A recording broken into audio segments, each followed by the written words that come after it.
I'm Kathia Woods, Cup of Soul Show out of Philadelphia, PA. All right, Philly.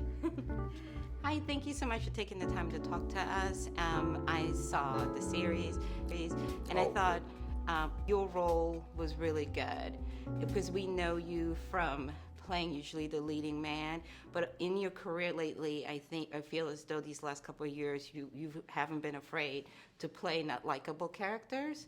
Mm-hmm. And he was very, I feel like it was like conflicting. So how did you approach it? Because on the one hand, he is trying to be a good husband, but at the same time, he's being diminished, like he's not being seen. So how did you approach that? Yeah, I'm glad you saw that. That you know what was important for me was to show the connection and the admiration and the respect and the love that they had in the beginning. And sometimes relationships are for a season or two, and they may not last forever. And you know, it's one thing because I did know that they would have turbulent times and they may go their separate ways. But how do you establish that? There's the very real life historical representation of what happened. Then there's also how we portray it. And in both, there was, from all understandings, there was a love affair, and there was a strong bond and respect for each other. And they built this together in the beginning. But you're right. At a certain point, he felt diminished. He felt emasculated. You know, she was very driven. I'm sure his ego got into the mix, and then alcohol became a part of the dance.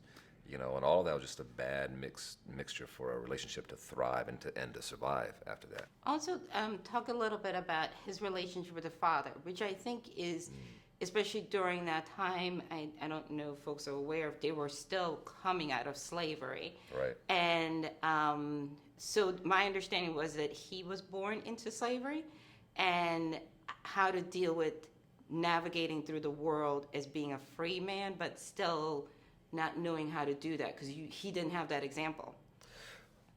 I didn't. You talking about CJ didn't have the example? CJ didn't have that example. You know, that's right. The father played by Garrett Morris, of course. And you're right. When this story takes place in the late 1800s, we're 40 years after African Americans were freed from slavery. So yeah, that's absolutely correct. Being a free man in this society, you know, so much of that is tied up into garnering and needing respect and being seen as a human being, as a man. And we're fighting those battles in different ways today in 2020. So imagine in the late 1800s how a black man felt and the dynamics he was battling in the world, which makes you need understanding and respect even more so in the home and within the relationship between he and his woman. So it was a very, very conflicted, complex relationship between Charles Joseph Walker and Sarah Breedlove, a.k.a. Walker. Definitely. And finally, what is it that you want the viewer to get out of this series? Yeah. Listen, I just want people to enjoy it, first of all. You know, if you don't enjoy it, you're not going to tune in. But enjoy it and have a good time. Look at the clothing and look at the beautiful people and all of that stuff. But most important, her story is what's most important, and hopefully be inspired by what she accomplished and when she did it. You know, again, in the late 1800s as a woman. And it's important for people to remember, too, that she is the first female self-made millionaire. Black or white, not the first black. First black or white, female. That's monumental. And that's inspiring to me, at least. All of us. Thank you so much. Yeah. Thank you, Kathia.